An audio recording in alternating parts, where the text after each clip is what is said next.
In the countless past lives before he became the Buddha, Shakyamuni lived a life of ultimate sacrifice, a life where he gave away everything he held most precious. This is the story of the Bodhisattva Vessantara, the one who perfected the virtue of giving to the point where there was nothing left to hold on to. In the kingdom of Theravada, Prince Vessantara's birth was marked by a miracle. The moment he was born, the infant stretched out his hand and offered a precious jewel he had been holding from a previous life.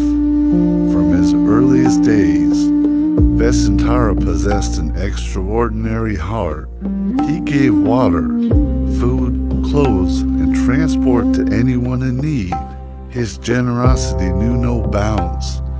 When he came of age, he married the kind-hearted Queen Maddie, who became his devoted partner in performing good deeds. They were a perfect match, their lives dedicated to helping others. The kingdom possessed a magnificent white elephant, a symbol of prosperity and a bringer of rain. One day, a neighboring kingdom was suffering from a terrible drought. Believing Vessantara's white elephant could end their suffering, they sent envoys to beg for it. When the envoys knelt before him, Vessantara smiled warmly. He said, "If this will benefit your people, then please take the elephant." He gave away the kingdom's most prized possession without a second thought, but the people of his own country were furious.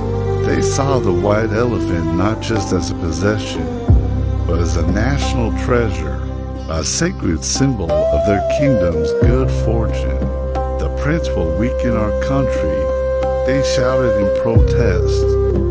The outcry was so great that the king, Vessantara's own father, was left with no choice, torn between his love for his son and his duty to his people. He had to exile the prince from the kingdom. Vessantara accepted his fate without a trace of blame or resentment. He simply prepared to leave, accompanied by his loyal wife Maddie and their two young children, Yali and Kanha. Even as he was being cast out of his own home, his compassion never wavered. In fact, the poorer he became, the more he wanted to give. On their journey into exile, they traveled by a horse-drawn carriage, but along the way, they met people who were even less fortunate. Vessantara gave away the horses to one person, and then he gave the last carriage itself to another who was in desperate need. The family continued their journey on foot, carrying their children, their hearts still full of generosity. They finally settled in a simple hut deep in the forest. Here, a truly terrifying character appeared, a cruel old Brahmin named Jataka. He was infamous for his greed and wickedness. Jataka had heard of Vessantara's legendary generosity. He hatched a plan. He wanted the two children, Yali and Kanha, to take back as his slaves. He knew that no one else in the world would ever grant such a horrific request. No one, except perhaps Vessantara. When Jataka arrived and demanded the children, Vessantara was faced with the ultimate test of his practice. His heart ached with pain as he looked at his beloved son and daughter. He knew that this act of giving, this supreme sacrifice, was the culmination of his journey to perfect the pāramī of generosity. Though his heart was breaking, he made his decision.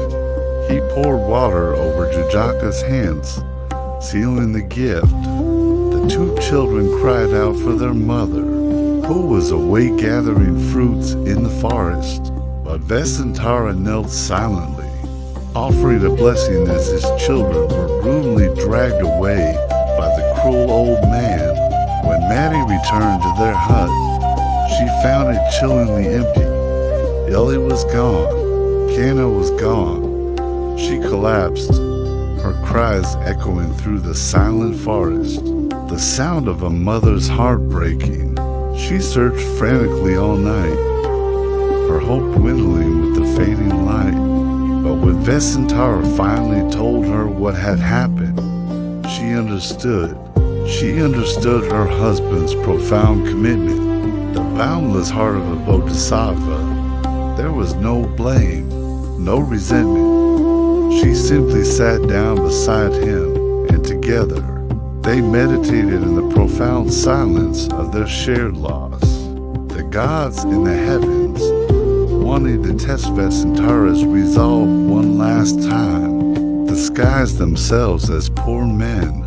They came to the hut and asked for the one thing he had left, his wife, Queen Maddie, and Vessantara, believing that Maddie would be protected by divine forces and would eventually be returned safely, agreed.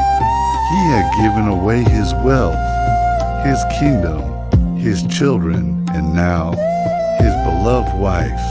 He had truly let go of everything. At that moment, Vessantara's boundless charity shook the heavens.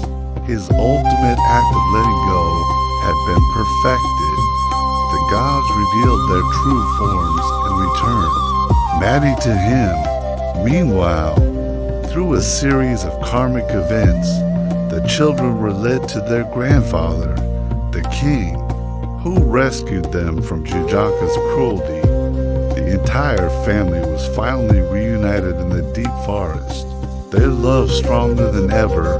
The people of the kingdom, filled with remorse for their actions, journeyed into the forest and begged Vessantara to return and rule over them. He accepted, and he became the most benevolent king their land had ever known. The story of Vessantara doesn't teach us to give away our children or our spouses.